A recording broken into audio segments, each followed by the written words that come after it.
আসসালামু আলাইকুম দর্শক, আপনাদের সাথে আবার কিছু কথা শেয়ার করার জন্য চলে আসছি।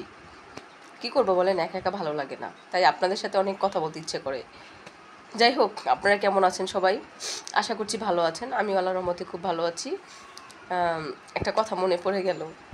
আমার হাজব্যান্ড আমাকে একদিন বলে কি জানেন, মানে আমি যে রাগ করি খুব, আমার প্রচুর রাগ, এটা সত্যি কথা।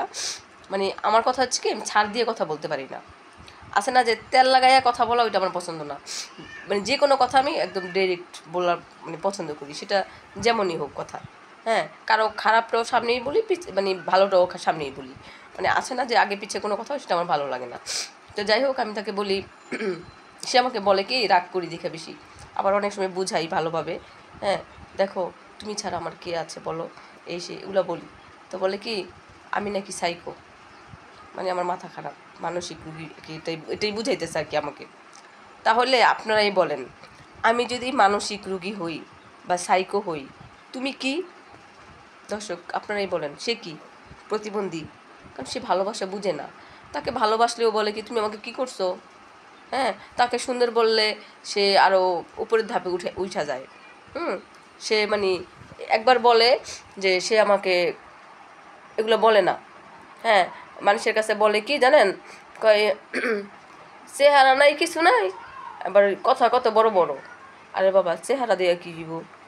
কথাই তো বলবো নাকি, আমি কি বোবা হয়ে থাকবো এখন? আপনারাই বলেন, আমার চেহারা যদি খারাপ হয় তাই বলে কি আমি বোবা হয়ে থাকবো? কথা বলবো না একটাও? এটা কেমন কথা? তা তুমি আগে দেখো নাই আমি কি চেহারা সুন্দর? আমি আগে কি বলছিলাম যে আমি নায়িকা ঐশ্বরিয়া? কখনো বলছি? তোমার চোখে কি চশমা লাগাইছিলা তখন? ও, আমার মনে হয় যে তুমি ওই যে ক্যামেরায় যেমন বিউটি আছে না, কি বলে, এই বিউটি ক্যামেরা আছে না, আমার মনে হয় তখন ওই বিউটি ক্যামেরা তার চোখে ছিল। তখন আমাকে দেখছিল ঐশ্বরিয়া, এখন চেহারা দেখে আমার কিছুই নেই, বুঝছেন? কিন্তু আমি তো তাকে যেমন দেখতেছি তার চেয়েও বেশি খারাপ। আমি তাকে যেমন দেখছিলাম এখন তো তার এক কানিও নাই। আগে তো খুব সুন্দর সুন্দর কথা বলতো, জন্ম মৃত্যু বিয়া হচ্ছে আল্লাহর হাতে, আর মাঝখানে ভাগ মানে প্রেম ভালোবাসার যেগুলো আছে এই নাকি সব শয়তানের হাতে, এটা বলছিল। তাহলে এখন যে আপনি শয়তান হয়ে গেছেন, মানুষ থেকে যে শয়তান হয়ে গেছেন, এটা তো আমি জানি না। হ্যাঁ, মানুষ, আমি তো জানি যে শয়তান থেকে মানুষ হওয়ার একটা মন্ত্রতন্ত্র থাকলে থাকতে পারে।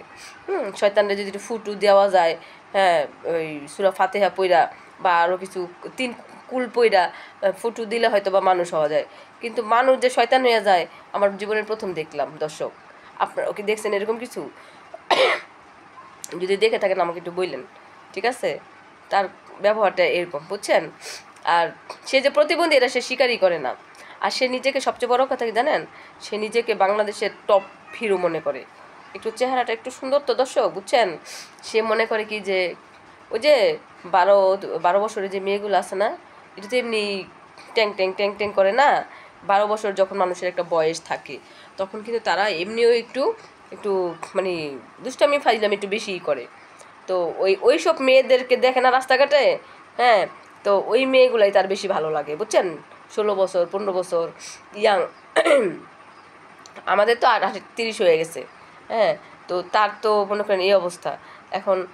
সেগুলি তার পছন্দ, বুঝছেন? ড্যাং ড্যাং ড্যাং ড্যাং করতে পারে, মানে সেইগুলা তাদের, মানে তাদের সাথে আমাদের তুলনা করে, বুঝতে পারছেন? কোথায় হচ্ছে তারা, কোথায় হচ্ছে আমরা। হ্যাঁ, তারা হচ্ছে মাত্র মানে তাদের যেটা দেখে সেটাই ভালো লাগে, আমাদের তো তা না। তাহলে তেমন হলে তো যে 3 বছরে এ পর্যন্ত 3টা 4টা প্রেম করে ফেলতাম, কোনো ব্যাপার না। শুনেন, চেহারা না থাকুক, একটা কথা মনে রাখবেন, কানার জন্য কানা আছে, বোবার জন্য বোবা আছে, কালার জন্য কালা আছে, পাগলের জন্য পাগল আছে, পাগলির জন্য পাগল আছে, আছে না? কেউ না কেউ পছন্দ করে, মেয়েদের জন্য অভাব থাকে না। হ্যাঁ, একটা ছেলেদের জন্য যেমন অভাব থাকে না, ছেলেদের যদি অভাব না থাকে, মেয়েদের কি অভাব কম বলেন? মেয়েদের অ্যাভেল পাওয়া যায়। ওই যে রাস্তাঘাটে ভিক্ষা করে রিক্সাওয়ালা, অভাব নাই। ঠিক আছে, একটু সুন্দরভাবে কথা বললেই হয়ে যায়। ঠিক আছে, পড়ানোর যদি কৌশল থাকে, হ্যাঁ, যদি কৌশল জানা থাকে, তাহলে যে কোনো জিনিসই আসলে ওরকম রুচিবোধ নাই, বুঝতে পারছেন? এগুলো তো সবচেয়ে নিম্নমানের কাজ আমি মনে করি। হ্যাঁ, স্বামী যেই পুরুষ মহিলা রাইখা আরেক মেয়ের গিয়ে পড়ায়, এটারে মনে করি আমি একদম সবচেয়ে নিম্নমানের মানুষ। আর যেসব মেয়েরা স্বামীর রাইখা গিয়া বাইরে পড়ায়, ঠিক আছে, এগুলো সবচেয়ে মানে যত মানুষ আছে সবচেয়ে নিম্নমানের, এটা সবচেয়ে নিচু মানের মানুষ হচ্ছে এগুলা। এগুলোর সাথে কি নিজেকে তুলনা করা যায় বলেন আপনারা? ঠিক আছে, যে আমার এখন একটার সাথে ঘুমায় টুমায় করে আবার আরেকটা লগে যায় ঘুমামো, চিন্তা ভাবনা এটা বুঝেন নাই? মানে কি বলবো আসলে দর্শক, আমার আসলে ভাষা নাই বলার মতো। আর কত বলবো, বলতে বলতে বলতে বলতে এই পর্যন্ত আসছি, বুঝতে পারছেন? সেই লোক কি পরিমাণ, কি এখন আপনারাই বলেন। যাই হোক দর্শক, আপনারা সবাই ভালো থাকবেন, সুস্থ থাকবেন, হ্যাঁ।